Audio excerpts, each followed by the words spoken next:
Right, I'm going to be doing the presentation on the National Tourism Training Providers Forum of our roles and responsibilities on Patrick's behalf. He just had to step out. I don't want to go into the long details of it, but basically our concern as training providers, a couple of training providers, was the same. And therefore we got together and grouped ourselves so that we've got partners that we can talk to. Our concern relates on two main issues. One is the sustainability of the industry and of the training. If we constantly train, but the people are never doing the job that they were trained to do, is training sustainable? If they are not implementing those skills, can they move up, or there's no development in that? Is that sustainable? Is the money spent for training actually going to where it's supposed to be going to? And the cost of training is a concern to us. The cost of training, both from the training provider side of developing the material, writing up the manuals, readdressing the things, going over and over what Jenny elaborated on beforehand, in order to maintain standards.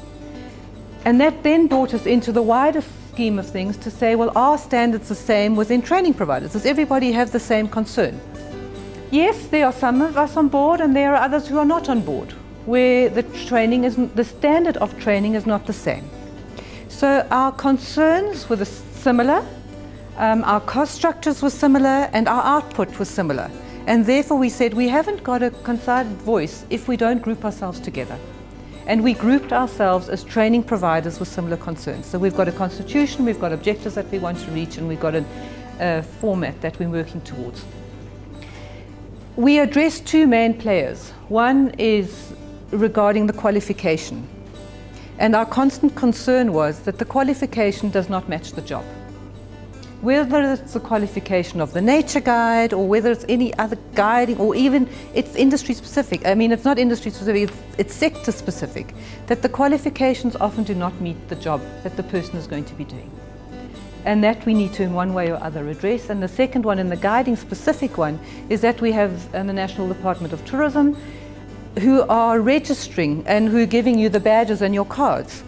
And that process is not clear. Sometimes it's a site, sometimes it's a region, sometimes it's an area, sometimes you're a national guide. So what are you registered for, and what then is the job that you are doing?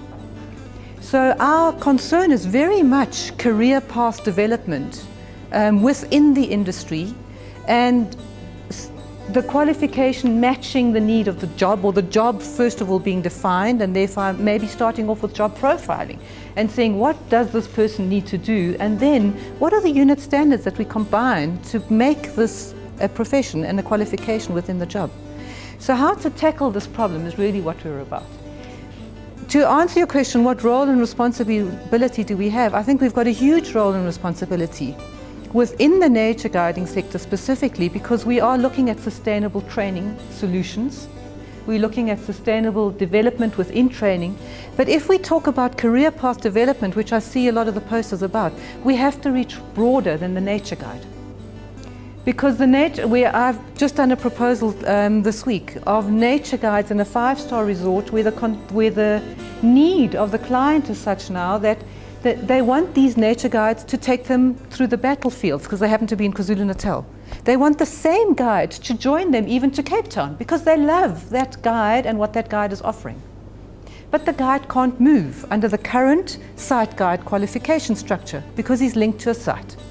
So how does he get that? He can either go into the full qualification nature, but now he's culture guiding if he's going down to Cape Town and doing a city tour of Durban. So he has to go from nature to culture guiding in order to present a career path development.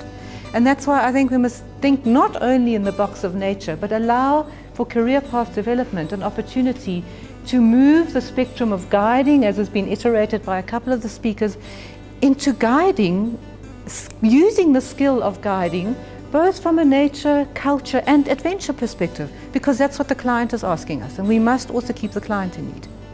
And the development of the individual. That individual needs to be broadened in knowledge and bases. The guide, like we've seen over here, has gone into management.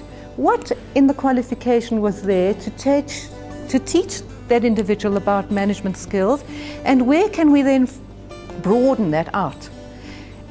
we have to look at that career path development. We have to look at the flexibility within qualifications because it impacts on sustainable training. We will never have enough money to always train every individual for a full qualification from start. We need to mold it and be flexible within movements of qualifications in order for our training to be effective and sustainable. And that's really what the focus of the National Tourism Training Providers Forum is all about. We know there are lots of problems, but we're grappling with finding solutions on pooling material, on pulling things together, on looking at qualifications, looking at registration process. And we know that together, if we address a partner like CATH-CETA or another partner like the National Department of Tourism, we have far more clout in achieving the objectives far quicker. So in a nutshell, that's really what it is.